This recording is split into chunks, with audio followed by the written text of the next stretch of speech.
নমস্কার, astrology solution channel সকলকে স্বাগত। আশা করি ঈশ্বরের কৃপায় সকলেই ভালো আছেন।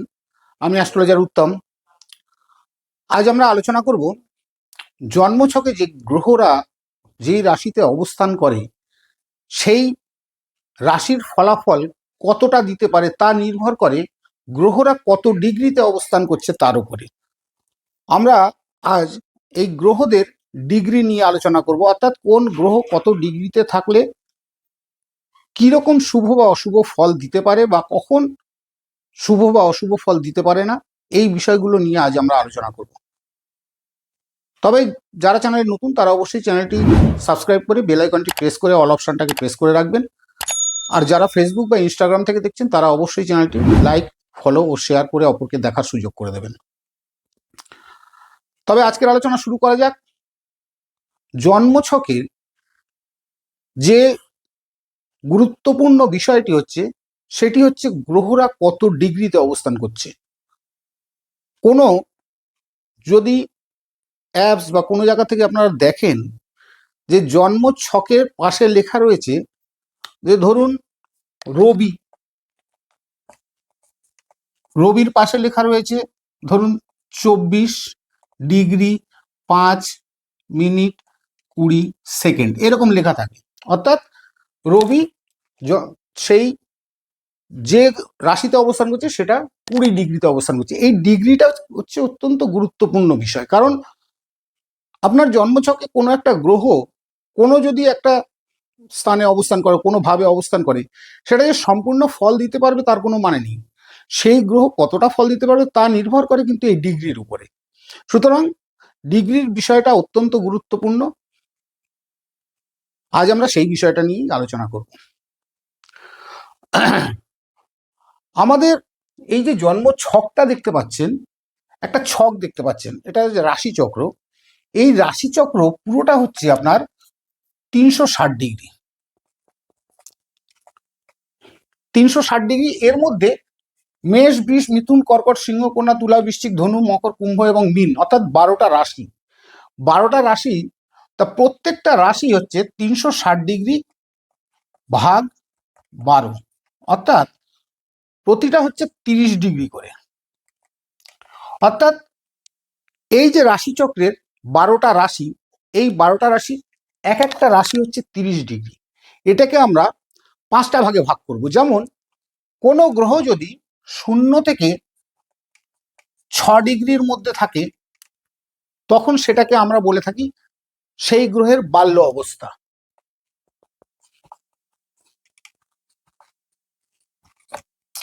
বাল্য অবস্থা।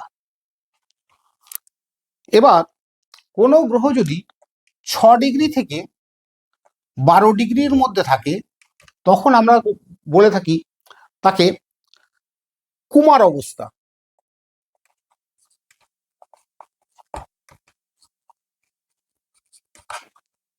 আবার এই 12 ডিগ্রি থেকে যদি 18 ডিগ্রির মধ্যে কোনো গ্রহ অবস্থান করে তখন আমরা তা বলি যৌবন অবস্থা।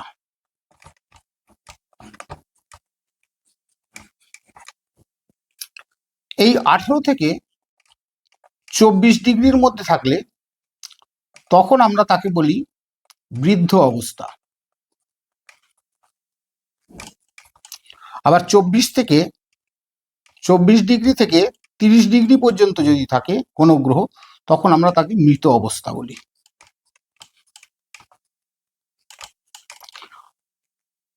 এই 5টা ভাগে মোটামুটি আমরা গ্রহদের ডিগ্রিকে যদি ভাগ করি, কোনো রাশিতে যদি কোনো গ্রহ 0 থেকে 6 ডিগ্রির মধ্যে থাকে তখন তার বাল্য অবস্থা। অর্থাৎ একটা বালক যেমন তার কর্মক্ষমতা থাকে না বা সে সম্পূর্ণ তার ম্যাচুরিটি আসে না, সেই রকম কোনো গ্রহ যদি 0 থেকে 6 ডিগ্রির মধ্যে থাকে তখন কিন্তু সেই গ্রহ শুভ বা অশুভ কোনো রকম ফল দিতে পারে না।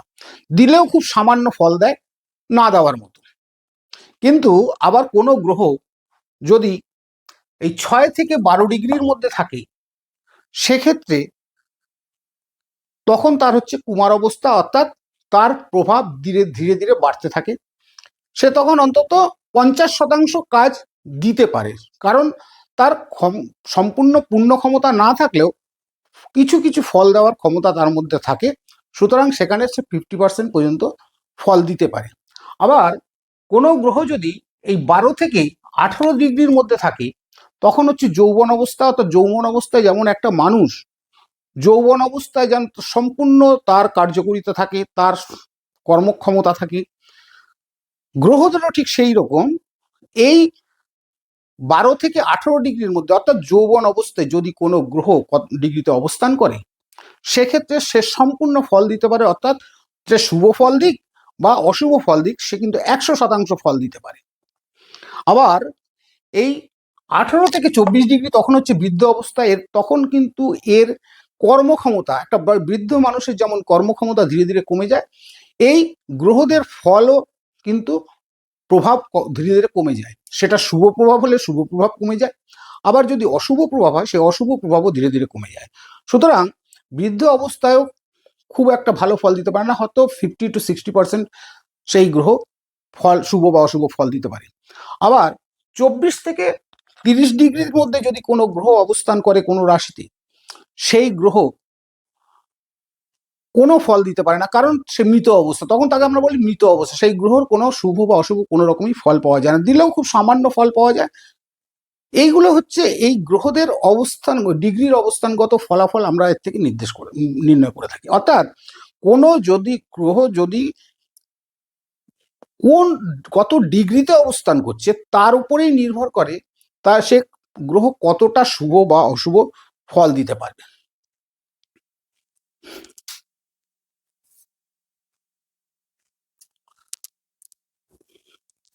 আগামী ভিডিওতে আমরা আলোচনা করব, অনেকেরই প্রশ্ন থাকে এই আমার ভালো সময় বা অশুভ সময় বা খারাপ সময় কখন, কতদিন আমার চলবে, বা কতদিন আমার এই শুভ বা অশুভ ফল পাবে, আমার কোনো শুভ কাজ করতে গেলে কোন সময় করলে ভালো হবে। অর্থাৎ সেই গ্রহ যে গোচরে সবসময় গ্রহগুলো ঘুরছে, সেই গ্রহগুলো কত ডিগ্রিতে এলে তার শুভ বা অশুভ ফল পাওয়া যাবে, যেতে পারে, বা কত দিন বা কত মাস পরে সে শুভ বা অশুভ ফল পেতে, এই বিষয় নিয়ে পরের ভিডিওতে আমরা আলোচনা করব।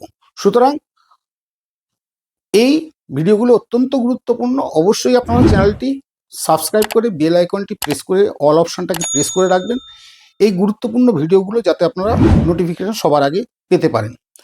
আপনার জন্মছকে কোন গ্রহ কোন ভাবের কত ডিগ্রিতে অবস্থান করছে, বা সেই গ্রহ আপনাকে কি রকম শুভ বা অশুভ ফল দিতে পারবে, সেগুলো জানার জন্য কমেন্ট বক্সে আপনার জন্ম তারিখ, জন্মস্থান এবং জন্ম সময় লিখুন, অবশ্যই তার উত্তর দেব। তবে আজকের আলোচনা এখানেই শেষ করা যাক। নমস্কার।